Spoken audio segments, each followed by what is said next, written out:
네, 여러분 안녕하십니까? 오늘 글로컬 인사이트 글로컬 대학 인문학 콘서트에 오신 여러분 환영합니다. 저는 오늘 진행을 맡게 된 목표 MC 아나운서 허연주입니다. 반갑습니다. 벌써 세 번째인데 매번 또 더 많이 찾아주셔서 오늘 또 이렇게 빼곡하게 와주셔서 오늘 여러분의 시간이 아깝지 않게 알차게 보내셨으면 좋겠습니다. 세 번째 연사분을 바로 소개해 드릴게요. 너무나 잘 알고 계셔서 또 이분을 보려고 달려와 주신 분도 있을 거라고 생각을 합니다. 그래서 기획과 연출을 통해서 새로운 감동을 항상 선사해 주는 분이신데요. 바로 천재 연출가라고 이렇게 되어 있는데 우리 탁현민 교수님 소개해 드리려고 합니다. 제가 왜 교수님이라고 설명을 해드렸냐면 이곳 국립목포대학교의 공연기획 특임 교수로 임명이 되셨어요. 문재인 정부 시절에 청와대 의전 비서관으로 활동하시면서 여러분 너무나 잘 아실 겁니다. 남북 정상회담이나 유엔 총회 그리고 G20 정상회의 등 여러 가지 큰 대형 이벤트에서 정말 역사적인 순간들을 함께 만들어 왔던 분이신데요. BTS, 네, 그리고 몬스타엑스, 레드벨벳 같은 우리 K-팝 아티스트들과도 함께 국가 행사들 그리고 외교 무대를 함께 만들어 왔던 분이십니다. 그래서 지금 다음 세대에 또 어떤 연출가가 나올지 교육에 힘쓰고 계시는 분인데요. 기획이라는 게 무엇일까 하면 전 좀 어렵기도 하거든요. 하지만 우리 지방 소멸의 시대에 있어서 우리 지역이 살아나가는 방법 중에 하나가 기획이 아닐까 싶어요. 그래서 오늘 깊은 이야기 들어보도록 하겠습니다. 그러면 박수로 한번 맞아주십시오.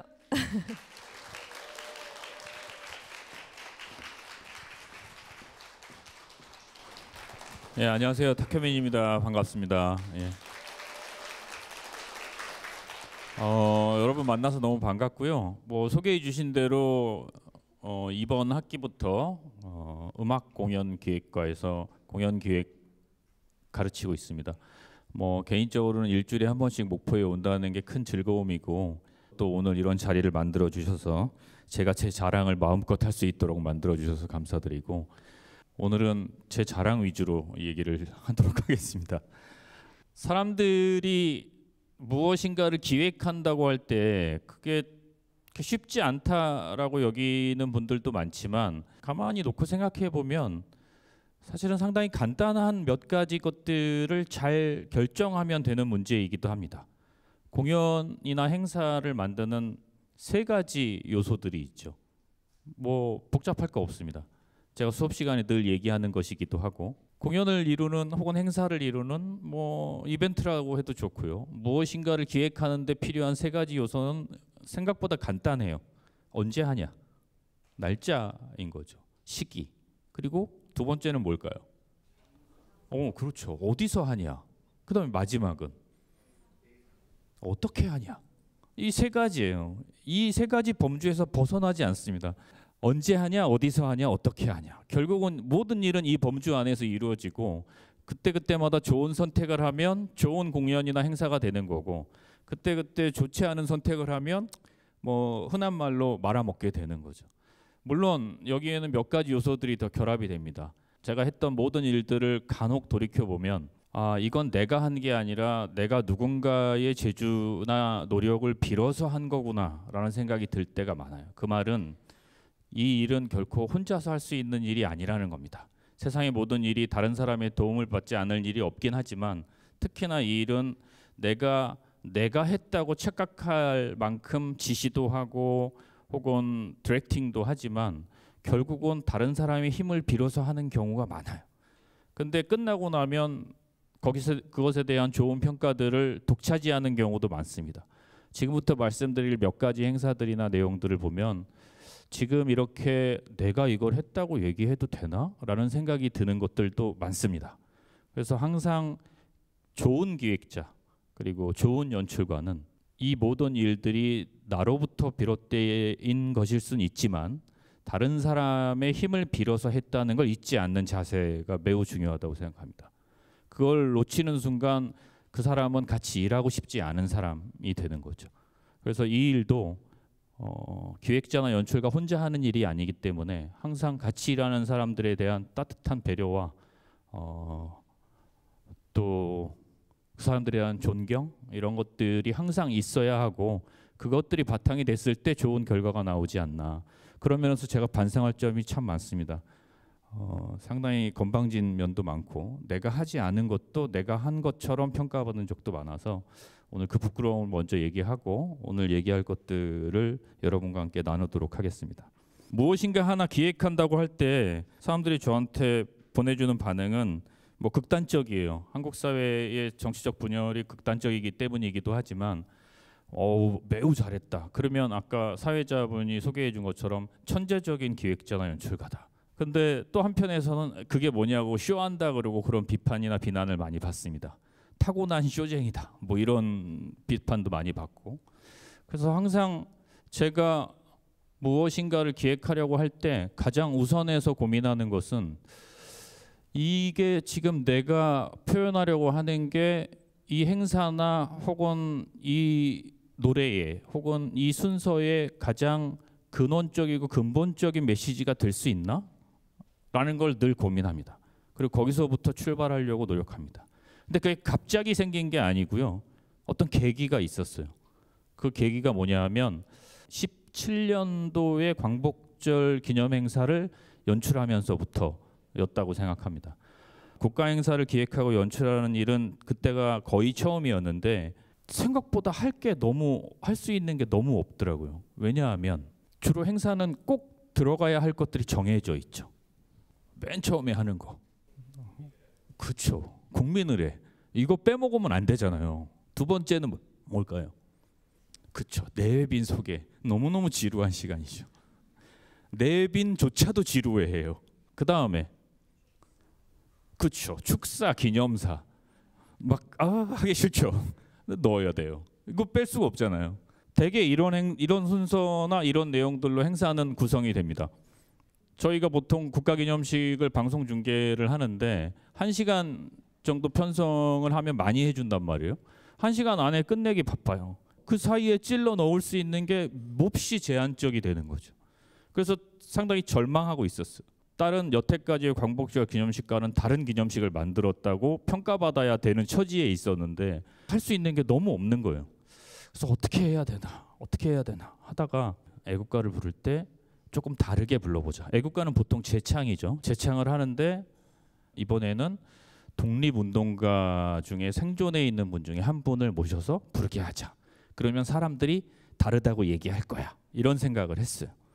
당시 보훈처에 수소문을 해서 93세의 할머니를 한 분 모셨습니다. 할머니 그 애국가 하실 줄 아세요? 그랬더니 할머니가 되게 정정하셨어요. 오, 그러면 할 줄 알지.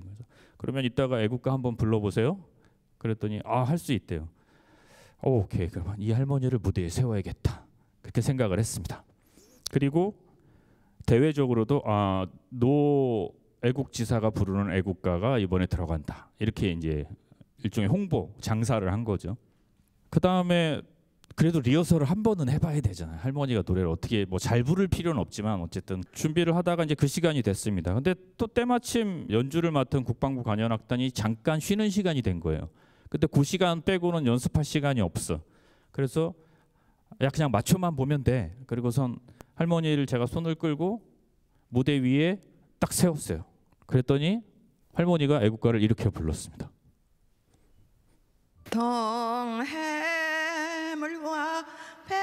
백두산이 마르고 닳도록 하느님이 보호하사 우리나라 만세 무궁화 삼천리 화려강산 대한 사람 대한으로 길이 보전하세.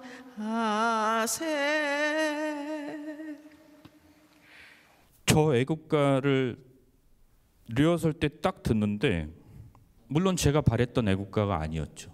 근데 저 애국가에는 저 할머니가 보내왔던 삶과 분투가 느껴졌다고 할까요?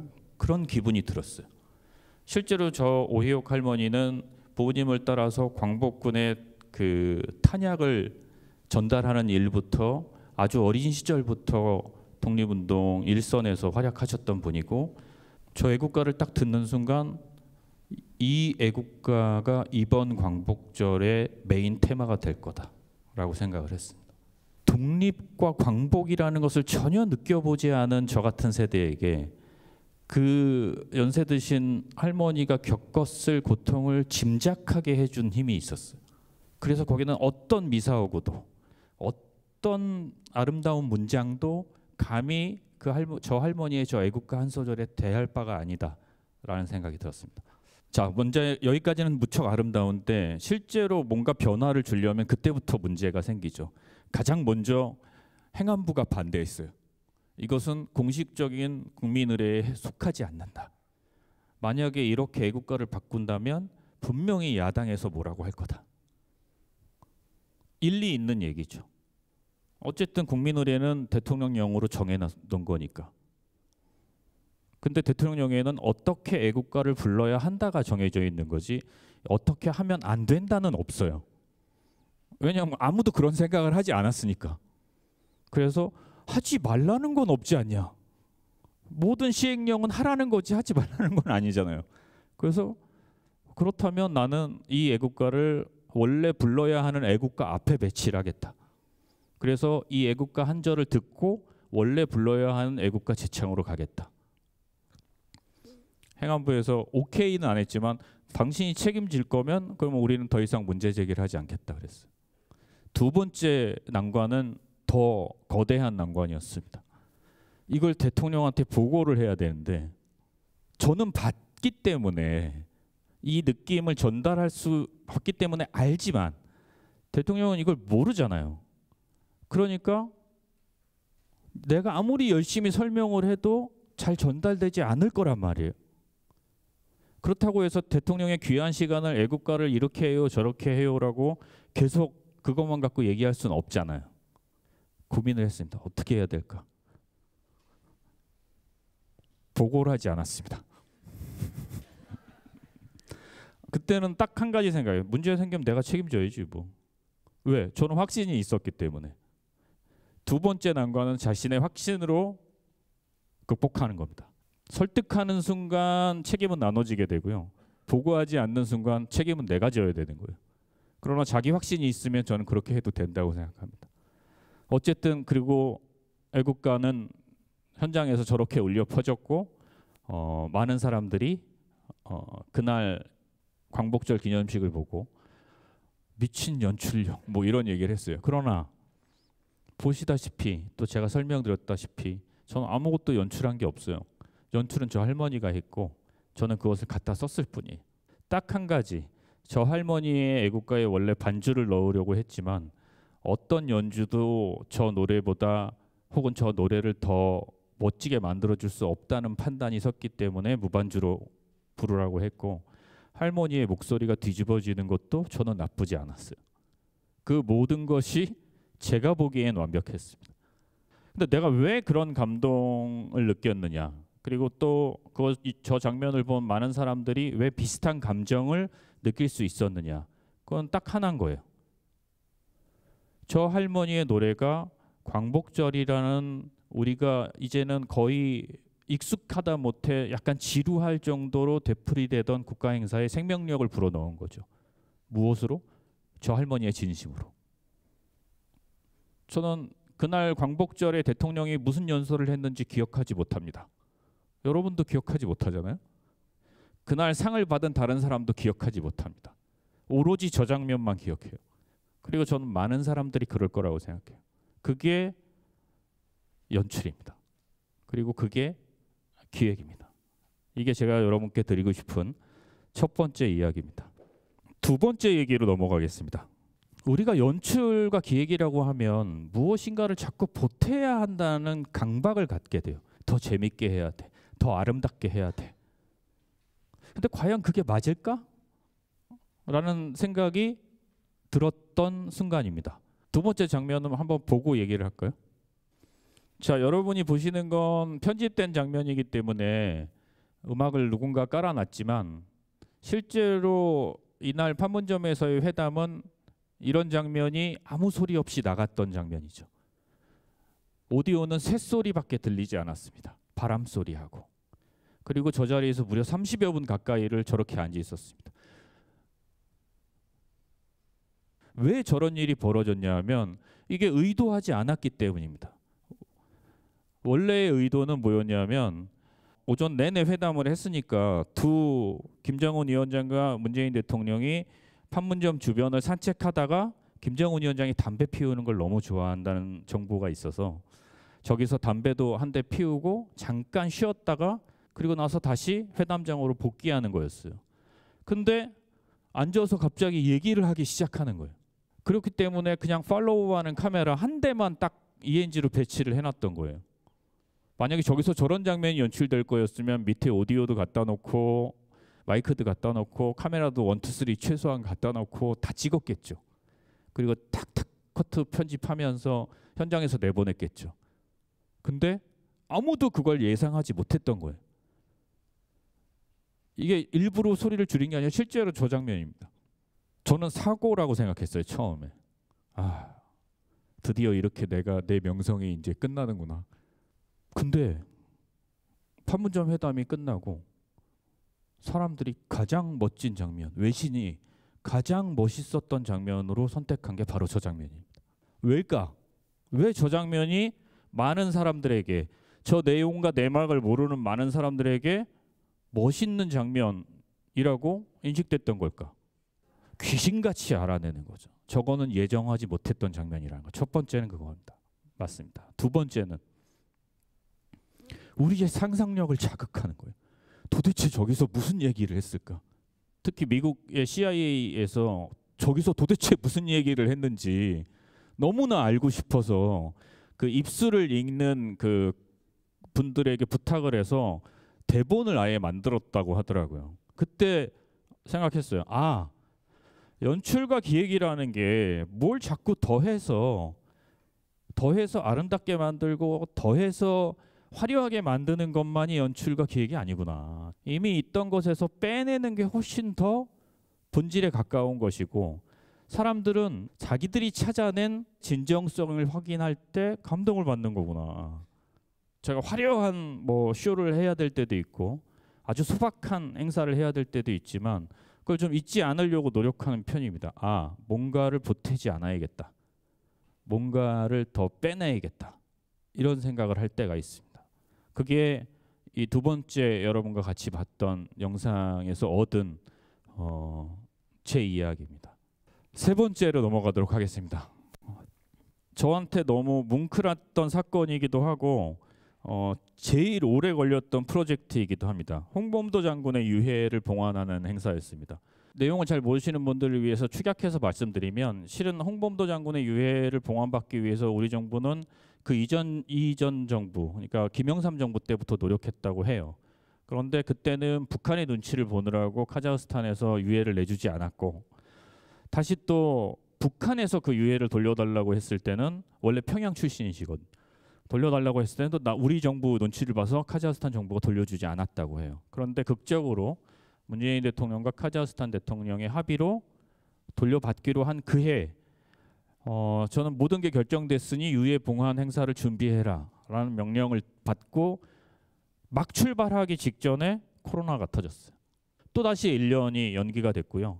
그리고 1년 후에 드디어 유해를 봉환하게끔 모든 준비가 끝났습니다. 처음에는 다시 또 막 하던 게 그거니까 엄청 화려하게 하고 퍼레이드를 만들고 막 이렇게 생각을 했어요.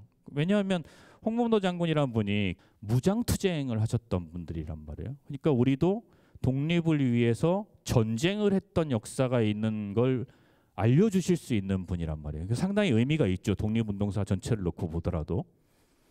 그래서 어떻게든 이분을 멋있게 모시고 싶으니까 막 이것저것 막 집어넣었어요. 막 이렇게도 하고 저렇게도 하고 어느 날 이제 앉아서 실행하기 직전에 며칠 전을 두고 앉았는데 그냥 진짜로 문득 내가 홍범도 장군이라면 지금 나는 이런 행사나 이런 환영식을 받으면 어떤 기분이 들까라는 생각이 들었어요. 그리고 나서 준비했던 과정들을 복귀하기 시작했습니다.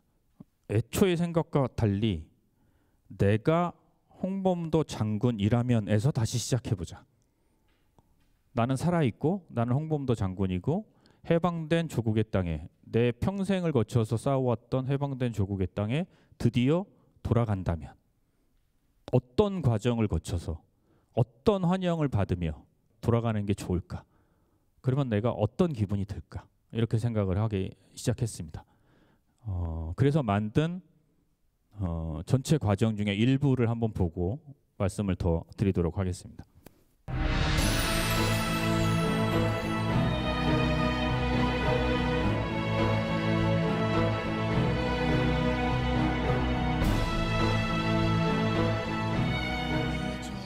위대한 독립군 대장 홍범도 장군의 유해를 드디어 국내로 모실 수 있게 되었습니다.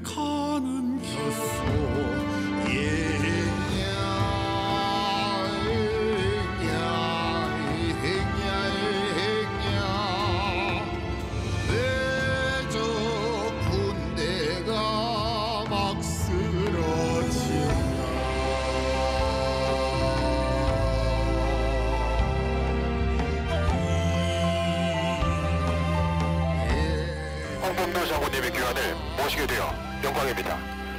지금부터 대한민국 공군이 안전하게 호위하겠습니다. 필승!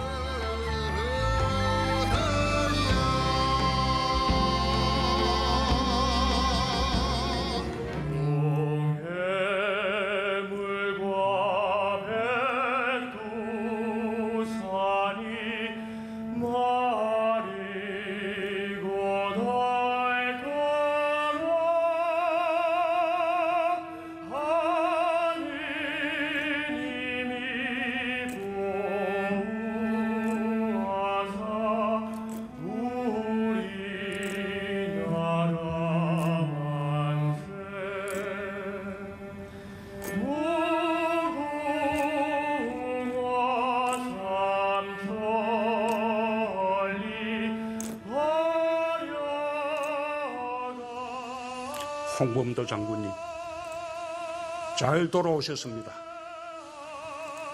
부디 편히 쉬십시오.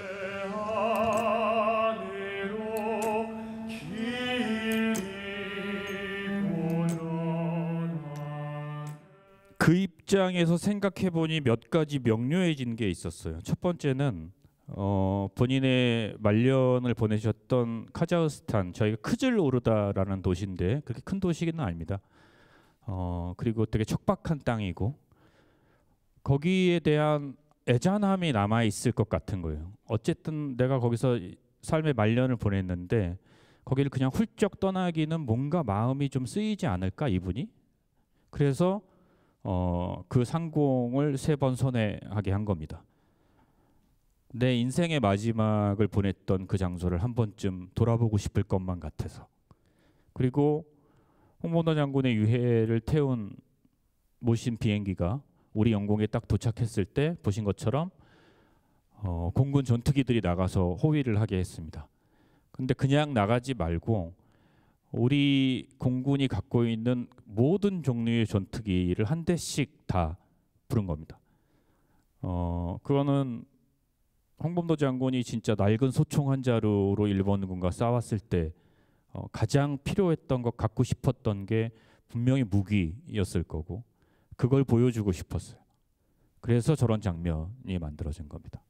그리고 서울공항에 도착했을 때 눈썰미 있는 분들은 보셨겠지만 전날만큼은 모두가 그 자리에 서서 행사를 하자고 했어요. 대통령도 서 있었습니다. 시작부터 끝까지. 그리고 딱 하나의 자리만 만들어놨어요. 그건 누구의 자리였냐? 김관영 지사라는 광복군 애국지사가 한 분 오셨어요. 그래서 그분만을 위한 자리를 따로 만들어놨습니다. 그거는 저 행사에서는 앉을 수 있는 사람은 오직 그분 한 분뿐이다. 홍범도 장군을 앉아서 맞이할 수 있는 사람은 딱 그 사람 한 명뿐이다. 대통령도 일어서서 맞아야 된다. 그리고 대통령도 다 이건 보고 했습니다. 대통령도 동의해 주셨어요. 그래서 그 자리를 만들어 놨는데 더 뭉클한 건 김관영 유사가 한 번도 그 자리에 앉지 않았던 거예요. 연세가 꽤 되셨는데도 불구하고 끝까지 꼿꼿이 서서 자리를 지켜주셨습니다. 선체. 그리고 홍범도 장군이 우리나라 땅을 처음 딱 밟을 때 자기가 그토록 원했던 이른바 해방된 대한민국의 땅을 첫 발을 딱 내디딜 때 그때 어떤 노래가 가장 좋을까?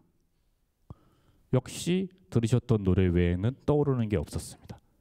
그래서 저 노래가 나온 겁니다. 여하튼 이 행사의 처음부터 끝까지는 이렇게 이어졌습니다.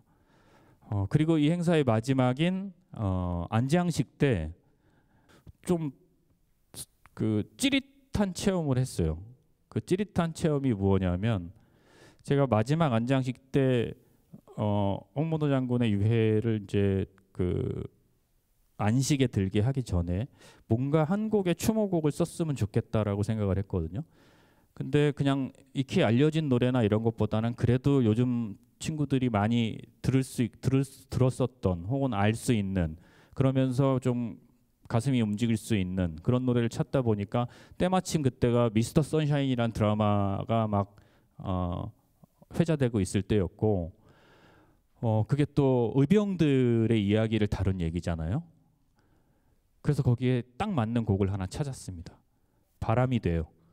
바람이 돼요를 연주했는데 전날이 되게 덥고 바람이 없는 날이었거든요. 그래서 다들 되게 더웠어요.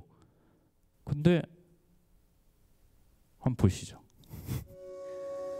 바람에 날려 흩어질까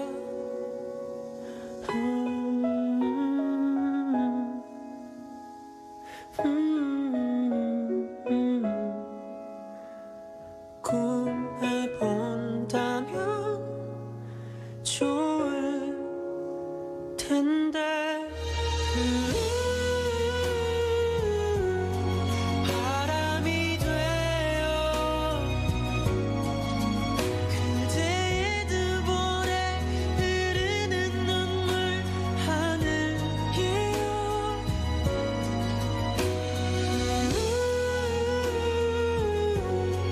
바람이 되어 그대 곁에 머물게요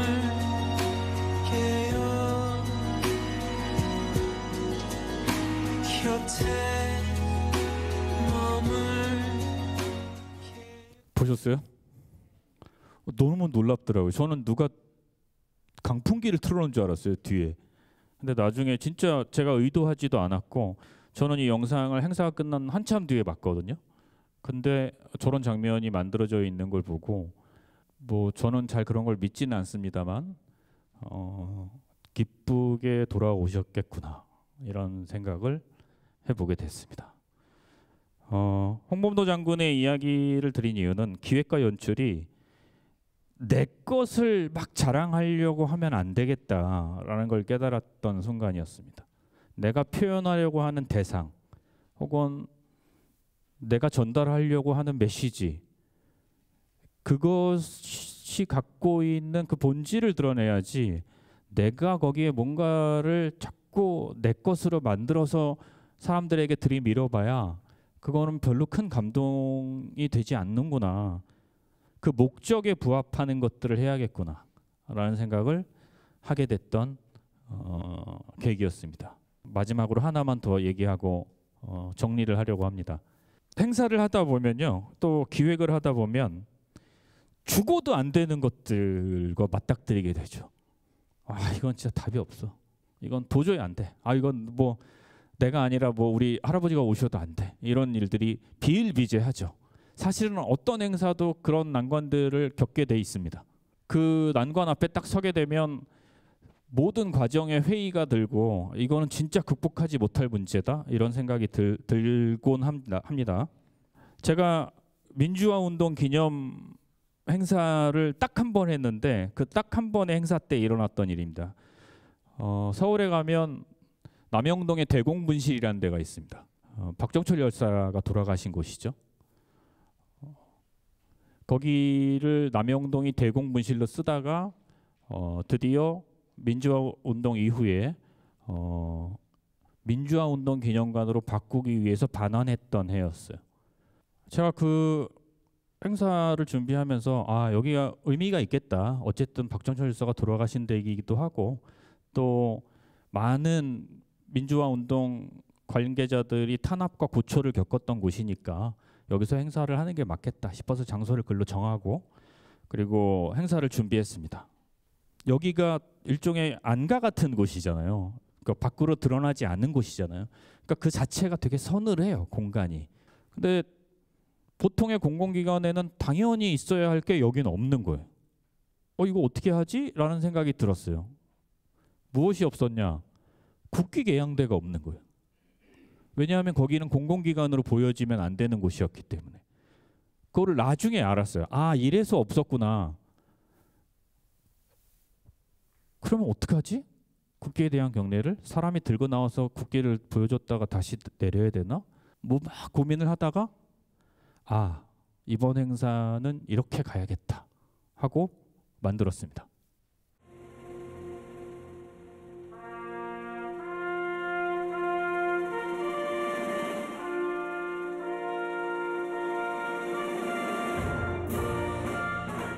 나는 자랑스러운 태극기 앞에 자유롭고 정의로운 대한민국의 무궁한 영광을 위하여 충성을 다할 것을 굳게 다짐합니다. 자, 왼쪽을 보시면 태극기를 펼쳤던 두 분이 있죠.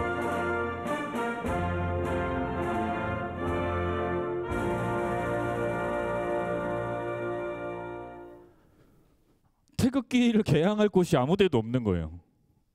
그래서 그러면 태극기를 들고 하게 해야겠다. 위에 꽃은 저기서 박정철 열사가 돌아가신대요. 그래서 꽃을 하나 얹어놨던 거고요. 왼쪽에 두 분이 무대 위에 그 옆에 건물에 올라가서 국기에 대한 경례하면 태극기를 쫙 펼치는 씬이었습니다. 저 장면을 기억하시는 50대, 60대 세대가 계실 거라고 생각합니다. 저 장면과 비슷한 장면은 60 민주화 항쟁 때 신촌 사거리에서 태극기를 둔 두 남자가 있었죠. 그 두 분입니다. 찾느라고 힘들었습니다. 그래서 저 두 분을 찾아서 취지를 설명하니 너무 기뻐하면서 태극기를 우리가 펼칠 수 있는 기회를 줘서 고맙다라고 해서 바로 이 자리에 저 위에서 태극기를 펼쳤는데 거기까지는 너무 아름다운 얘기예요. 그래서 모든 공연은 거기까지만 봐야 돼요. 근데 제가 욕심이 나서 애국가까지 들고 있어라. 애국가 4절이잖아요. 나중에 이분들이 팔이 막 부들부들 떨려가지고 여기 평생에 한 번이니까 하지 두 번은 못하겠다 그러고 이제 내려가셨습니다. 어쨌든 그런 장면입니다.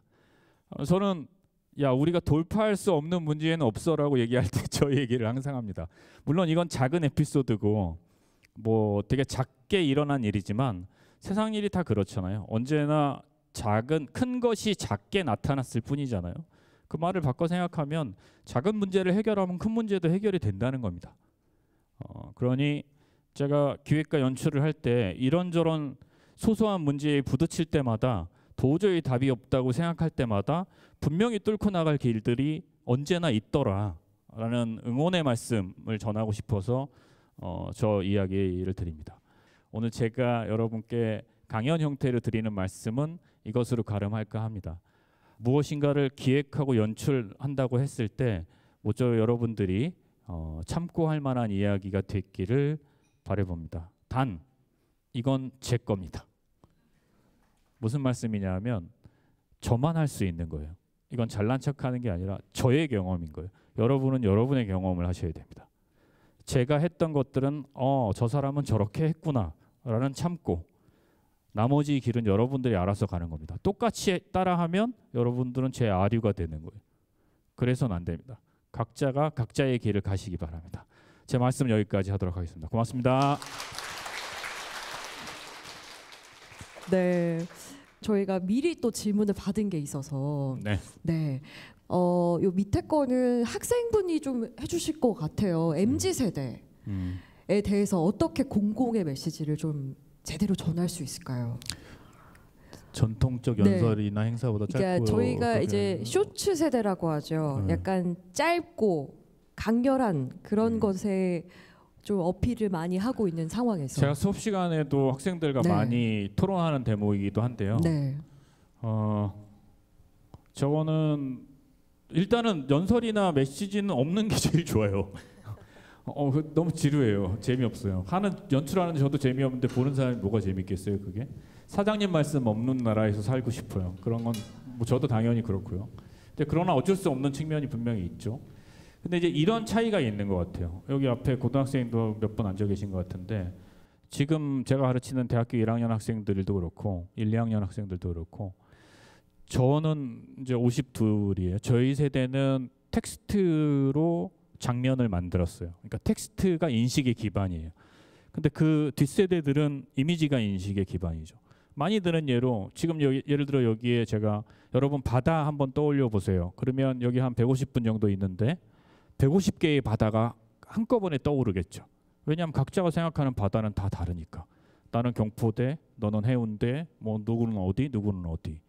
우리 진행자께서도 어떤 바다를 떠올리실 거고 각자의 바다가 다 다른 것을 떠오르게 하는 힘이 텍스트에 있죠. 근데 만약에 제가 여기 바다 사진을 하나 딱 띄워놓았다고 생각해 보세요. 그때부터는 모두가 저 바다가 어떤 바다인지만 생각하게 될 거예요. 어디에 있는 바다인지. 이 말은 지금 세대는 직관을 훨씬 더 중요하게 생각하고 그것으로 메시지를 받아들이는 데 익숙하고 저와 같은 세대는 인식과 사유의 깊이를 텍스트로 하고 훨씬 더 넓게 생각한단 말이에요. 넓다는 게 다 좋은 건 아닙니다. 어떤 때는 예리한 칼날처럼 찌르고 들어가는 직관이 필요한 거고 어떤 때는 좀 더 풍부하고 넓은 해석이 필요한 부분이 있는데 그걸 적절히 사용해야 되는데 우리는 직관에 무디고 우리 다음 세대는 그 사유에 무디기 때문에 어쩌면 세대 간의 갈등의 또 하나의 이면에는 이런 인식의 차이도 있지 않을까 그런 고민을 하고는 있는데 답이 뭔지는 잘 모르겠네요. 지금 알아가는 중이시군요. 그렇죠. 계속 또 많은 프로젝트를 하실 테니까요. 그럴 수도 있죠. 네, 근데 이게 풀릴 수 있는 문제인지도 잘 모르겠고. 알겠습니다. 네.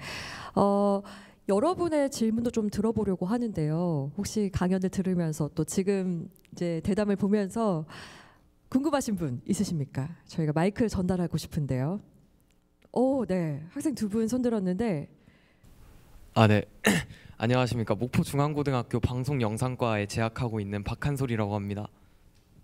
네, 박수 주세요, 여러분. 네, 우리 첫 질문자님. 예. 제가 영화 연출가를 꿈꾸고 있어요. 되게 학교에서 좋은 기회를 맞아서 오게 됐는데 그 영상을 볼 때 73주년 광복절에 93세 독립운동가 할머니분께서 노래를 부르셨을 때랑 흥범도 장군님 행사 때 그 바람이 되어 노래를 불렀을 때 그거를 들으면서 조금 가슴이 움직인다고 해야 되나 조금 눈시울이 붉어진다거나 하더라고요. 근데 제가 영화를 만들면서 궁금했던 거는 저도 연출가를 꿈꾸는 사람으로서 그런 조금 사람의 마음을 움직이는 방법이 조금 궁금했어요. 혹시 어떤 데서 아이디어를 얻으시는지. 저 1시간 동안 얘기했잖아요. 농담이고요. 어떤 데서 아이디어를 얻냐? 그게 궁금한 거죠. 이게 이제 이 질문이 중요한 거는 저는 언제부턴가 주어진 일을 하는 사람이 됐잖아요. 그러니까 내 거를 만든다기보다는 일들이 저를 따라오는 거죠.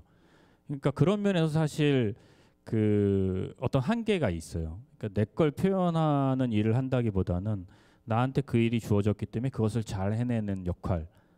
그래서 저도 이제 청와대나 공직자 생활을 마치고 제 작품을 만들려고 계속 노력을 하고 있거든요. 이를테면 뭐 한강 작가의 소년이 온다를 가지고 노래극으로 만든다든지 아니면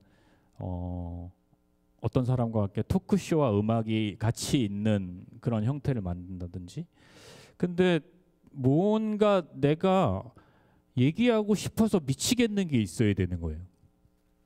그게 없으면 전 자기 걸 만들면 안 된다고 생각해요. 내가 이 얘기를 너무너무 하고 싶어요. 그게 있어야 만들 수 있다고 봐요.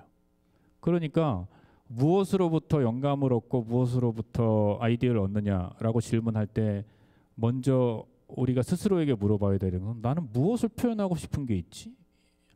이걸 먼저 생각하면 거기서부터 하나하나의 아이디어와 열쇠들이 생길 거라고 생각합니다. 그래서 일단은 내가 지금 무엇을 표현하고 싶은지에 대해서 고민하고 이거 안 하면 못 참겠어라는 상태가 될 때까지 기다리실 필요가 있어요. 저도 그렇게 합니다. 그리고 나서 그게 생기면 그 일을 합니다. 대답이 됐을지 모르겠네요. 네. 멋진 영화가 나오지 않을까 기대하면서 네 감사합니다. 진짜로 지망생분들이 많이 왔네요. 예, 정말 기획을 꿈꾸는. 심지어 제 강의를 듣는 학생들도 보이는데 네. 저 친구들은 질문할 생각도 안 하고 있어요. 네, 우리 학생 소개와 함께 질문 부탁드릴게요. 네, 안녕하세요. 목포 중앙고등학교에서 연출을 하고 싶어가지고 연출 공부하고 지금 성균관대 최종 합격을 기다리고 있는. 와, 박수 부탁드릴게요. 목포의 미래가 네, 밝네요. 밝죠. 네. 축하드립니다. 네, 예. 학생 신한이라고 합니다. 그래서 좀 더 궁금한데 만약 저희 같은 학생들이 더 나아가서 연출가가 되려고 할 때 꼭 알아둬야 하고 배워둬야 하는 지식이나 소양 같은 게 있으신지 질문드리겠습니다. 제가 그 질문을 정말 많이 받거든요. 그리고 실제로 저한테 찾아오는 친구들도 간혹 있어요. 저 연출가가 되고 싶습니다. 뭐라도 하겠습니다. 시켜만 주세요. 의욕 충천. 그렇죠. 열정이 대단하잖아요. 가득하니까요. 네. 네. 그런 친구들 볼 때마다 진짜 흐뭇하죠. 그런데 뭐 예전으로 따지면 포스터라도 붙이겠습니다. 이런 친구들이죠. 그때 꼭 해드리는 말이 너 포스터 붙이는 일부터 하면 포스터만 붙이게 돼. 시간이 많이 지나잖아. 포스터를 잘 붙이게 된다. 그게 네 미래가 되는 거야. 라는 얘기를 해요. 연출가를 꿈꾸면 연출을 해야 됩니다. 아무도 그 사람을 연출가로 인정해주지 않아도 나는 연출가여야 되는 거예요. 기획자가 되고 싶으면 기획을 해야 되는 거예요. 아무도 그 사람이 기획자라고 인정해주지 않아도. 근데 물론 세상을 살다 보면 단계를 거쳐야 하는 것들이 있긴 있죠. 근데 설사 그 단계를 거치더라도 그 단계 중에 있더라도 나는 연출가야, 나는 기획자야, 나는 영화 감독이야. 이 생각을 잃는 순간 기능적으로 일하게 되는 것 같아요. 그래서 제가 꼭 해드리는 말씀은 너는 연출가가 되고 싶으면 연출을 하면 돼. 그 순간부터 너는 연출가가 되는 거야. 라고 말을 하죠. 오늘 질문하신 학생에게도 똑같이 답변을 드리겠습니다. 하고 싶은 일을 하시면 그게 자기의 일이 되는 겁니다. 바로 실행하는 것이 중요하군요. 성균관대학교에서 즐거운 시간 보내시고 예, 난 네. 합정동에 있으니까 시간 나면 놀러. 네, 좋습니다. 또 다른 질문 있으실까요? 혹시? 네. 목포 중앙고등학교 다니고 있는 오지빈이라고 합니다.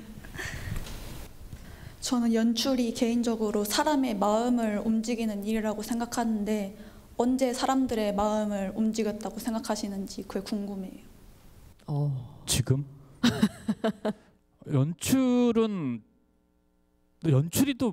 마찬가지고 공연도 마찬가지고 행사도 마찬가지고 영화도 마찬가지고 모든 장르의 예술은 저는 동일하다고 생각해요. 왜 우리가 그것들을 보는 걸까요? 뭐 심지어는 방송조차도 왜 보는 걸까요? 정보라는 부분을 제외하고 왜 볼까요? 왜 드라마를 보세요? 누구 보려고? 재미있어서.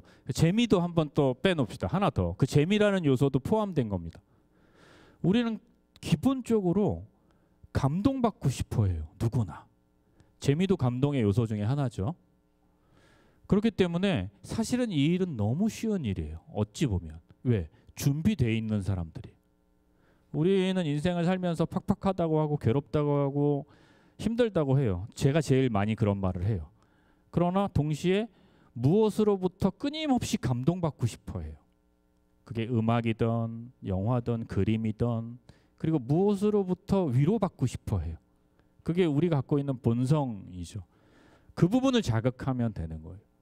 그러니 참 어렵지만 동시에 감동받을 준비가 돼 있는 사람을 감동시키는 것만큼 쉬운 일이 어디 있어요. 울 준비가 돼 있으면 툭 건드리기만 하면 울잖아요. 웃을 준비가 돼 있으면 그냥 친구들이 옆에만 있어도 웃잖아요. 그런 거랑 똑같다고 생각합니다. 막 대단한 걸 한다고 생각하지 마시고 어렵고 복잡한 걸 하겠다 생각하지 마시고 자신의 감정에 충실하면 다른 사람의 감정도 움직인다. 단 이건 있어요. 아까 누군가가 진심에 대해서 얘기했는데 제가 진심은 각자의 마음이라고 했잖아요. 누군가에게 감동을 주려면 두 가지가 필요합니다. 그 진심이라는 것이 필요하고 또 하나는 디테일입니다. 진심을 표현해내주는 방법이죠. 진심만 가지고 보여주면 오해받기 쉬워요. 그러나 거기에 표현을 해주는 디테일이 더해지면 훨씬 더 감동받기가 용이해진다. 그래서 항상 무엇인가 감정적인 표현을 할 때는 그 진심과 디테일을 같이 가지고 해라. 디테일만 있으면 거짓말하는 것 같이 보여요. 또 그러니까 이 두 가지가 꼭 있어야 된다. 네. 진심이 기반이 된 디테일이 필요하다는 말씀 전해주셨는데요. 마지막으로 한 분 더 받고 싶습니다. 있으실까요? 아이고, 제일 먼저 네 손을 들어주셔가지고요. 예. 그 공공에서 PR을 하고 있는 이승호라고 합니다. 기획을 하다 보면 그런 게 있는데 30대, 40대, 50대 하면서 좀 뭐랄까 좀 달라지는 뭐 마음가짐이라고 해야 됩니까? 루틴이라든지 아니면 내가 나이를 들어가다 보니 기획이 좀 그러니까 생각이라든지 이런 것도 좀 바뀌어지는 게 있다라고 있으시면 좀 예. 제가요? 예. 솔직히 30대, 40대까지는 30대라고 생각하면서 살았고요.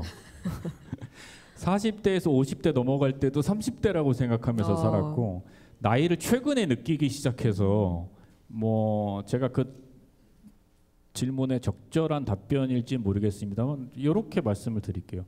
어떤 세대든 세대만이 갖고 있는 고유한 자기들의 문화가 생겨난 것 같아요. 우리나라도. 저희 어렸을 때만 해도 아이들의 문화라는 게 없었잖아요. 그냥 우리의 문화는 어른들 걸 일찌감치 따라하는 거였단 말이에요. 그래서 엄마가 좋아하는 영화 배우를 아빠가 좋아했고 아빠가 좋아했던 영화 배우를 저도 좋아했단 말이에요. 이를테면 제가 며칠 전에 박중훈 씨와 인터뷰를 했는데 그런 배우죠. 박중훈이나 안성기 같은 세대를 막론하고 다 좋았던. 그러니까 실은 50대 이상의 세대에게는 세대만의 특화된 문화가 있느냐 저는 발견하지 못한 것 같아요. 50대, 60대, 70대, 80대는 큰 차이가 없는 것 같아요. 그러나 30대, 20대, 10대는 다른 것 같아요. 그래서 그건 저에게는 미지의 영역입니다. 그래서 많은 고민이 들어요. 내가 내 세대와 함께 늙어가는 것, 그러니까 욕심내지 않고 그 세대를 괜히 이해한다고 혹은 이해하려고 노력하는 게 아니라 나와 같은 시절을 보냈던 사람들과 함께 그 사람들에게 소구력이 있는 컨텐츠를 만들면서 늙어가는 게 훨씬 더 낫지 않나 나에게? 라는 생각이 들곤 해요. 50대까지도 30대로 생각하면서 살아갈 수 있는 그 비결은 뭔가요? 자신감? 외모? 넘어가겠습니다. 아까 마지막 질문이라고 했는데 뒤에 학생이 너무 힘차게 들어서 제가 이 질문 안 받으면 마음에 좀 걸릴 것 같아서 한 분 더 들어도 될까요? 우리 네, 연출가님 그러시죠. 고맙습니다. 저기 자켓 입고 있는 학생이거든요. 예. 네, 안녕하십니까. 목포대학교 약학대학 24학번에 재학 중인 강지현이라고 합니다. 저도 행사를 기획하거나 축제를 기획한 적이 몇 번 있는데 대부분 정부 행사와 마찬가지로 이런 행사는 매년 반복되는 경우가 많습니다. 또한 참석자층, 참석자 풀이라고 하는 것도 비슷하기 때문에 매년 참가하는 참가자의 경우 지루함을 느끼거나 피로감을 느끼는 경우도 있습니다. 정부 행사 같은 것도 마찬가지라고 생각되는데요. 이렇게 매년 반복되는 행사에서 기획하실 때 좀 참석자들이 지루함을 또한 정부 행사는 어느 정도 틀이 갖춰져 있기 때문에 막 심하게 바꿀 수 없으니까 이러한 상황 속에서 참석자들이 어떻게 지루함을 좀 덜 느낄 수 있는지 또 매년 참가하더라도 매년 재밌게 즐길 수 있는지 이런 것들을 기획 단계에서 고려를 꼭 하고 있는데 기획자님께서는 이런 부분들을 생각하실 때 어떤 것을 고려하시는지 궁금합니다. 일단 수업에 들어오시고요. 농담입니다. 네. 그 기획자로서 혹은 연출가로서 루틴하게 반복되는 행사를 제가 5년 동안 했잖아요. 현충일을 5번 했고 3.1절을 5번 했고 광복절을 5번 했단 말이에요. 제가 앞으로 다시는 국가 행사를 하지 않겠다고 마음먹었던 이유는 제가 그 5년을 겪으면서 드랍했기 때문에 더 이상 제 머리에서는 그걸 바꿀 만한 다른 아이디어가 없다는 확신이 섰기 때문에 앞으로는 어떤 정부가 들어서든 뭐 어떤 무엇이 되든 내가 다시 공무원이 될 일은 없어요. 그리고 그 일을 할 일은 없어요. 근데 재헌절은 왜 하냐? 재헌절을 한 번도 안 해봤던 거였어요. 그건 국회가 하는 행사였기 때문에 그래서 했던 거고요. 그 말은 저 역시 한계가 있다. 한계를 매번 느낀다라는 거예요. 근데 오늘 질문을 들으면서 저도 좀 생각해 봐야 될 부분이어서 이 말씀으로 가름할까 합니다. 저는 항상 제가 상상과 현실 그 사이에 산다고 생각해요. 그렇게 하려고 노력해요.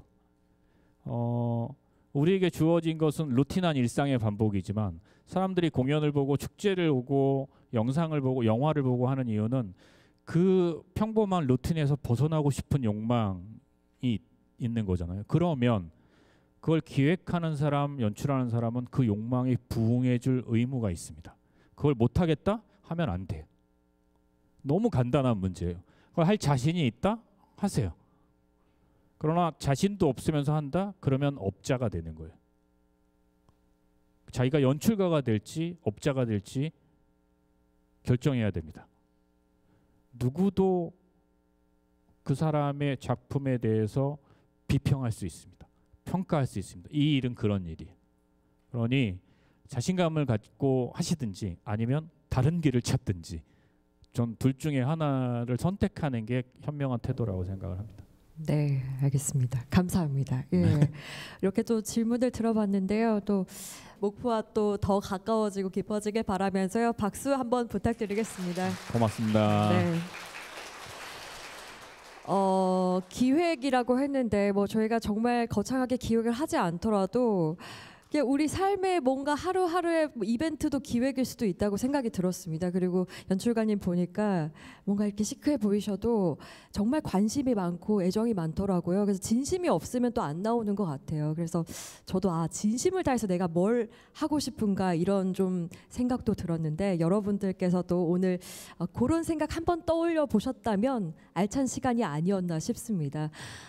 다시 한번 감사드리고요. 저희 4번째 시간에는 그 황교익 마칼럼 리스트에 이제 강연이 또 준비가 돼 있습니다. 그래서 여러분께서 우리 글로컬 인사이트 많이 많이 사랑해 주시길 바라면서 저는 인사드리도록 하겠습니다. 함께 해주신 여러분 고맙습니다.